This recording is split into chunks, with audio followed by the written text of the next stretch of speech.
Kami mendesak ada pengusutan atau investigasi independen berkaitan dengan peristiwa ini.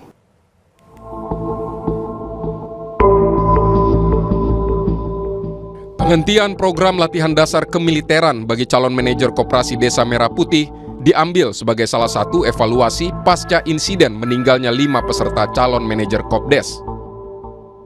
Kepala Biro Informasi Pertahanan Sekretaris Jenderal Kemhan, Brigjen TNI Riko Ricardo Sirait, melalui keterangan tertulis menyampaikan, benar, sebagai hasil evaluasi, format kegiatan yang sebelumnya dikenal sebagai Latsarmil telah disesuaikan menjadi latihan pembekalan bela negara dan manajerial bagi calon pengelola koperasi desa, Kelurahan Merah Putih, dan Kampung Nelayan Merah Putih.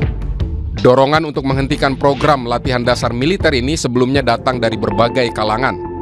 Yayasan Lembaga Bantuan Hukum Indonesia atau YLBHI mendesak adanya investigasi independen serta meminta DPR untuk segera melakukan koreksi. YLBHI menilai insiden yang merenggut nyawa 5 calon manajer koperasi desa sebagai kegagalan sistemik. Kami mendesak ada pengusutan atau investigasi independen berkaitan dengan peristiwa ini. Dan kami mendorong Komisi Nasional Hak Asasi Manusia dan juga aparat penegak hukum untuk kemudian turun tangan melakukan investigasi secara menyeluruh. Dan jika ditemukan adanya kejahatan atau pelanggaran hukum, kasus ini kemudian harus diselesaikan secara tuntas.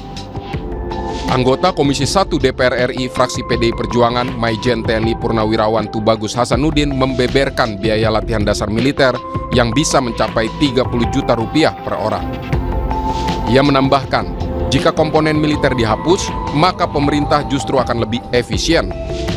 TB Hasanuddin kembali menekankan bahwa tugas utama manajer koperasi desa adalah mengelola organisasi dan mengembangkan usaha. Dari 45 hari, 30 hari itu latihan militer, coba bayangkan. 15 hari hanya latihan substansi mengenai perkoperasian. Saya hitung ya, dari anggaran sekitar 45 juta per orang, kalau hanya melaksanakan substansi pelatihan koperasi saja, itu hanya 15 juta. Artinya kita bisa mengirit 30 juta per orang kali 35.000 personil, itu 1, sekian triliun ya kita bisa ngirit. Sementara untuk pelatihan militer tidak dibutuhkan dan belum waktunya mereka dilatih. Sebanyak 5 peserta program Sarjana Penggerak Pembangunan Indonesia atau SPPI 2026 yang mengikuti program latihan dasar militer untuk calon manajer Kopdes Merah Putih dan Koperasi Nelayan Merah Putih meninggal dunia. Kelimanya meninggal dunia dalam kondisi yang berbeda saat menjalani pelatihan.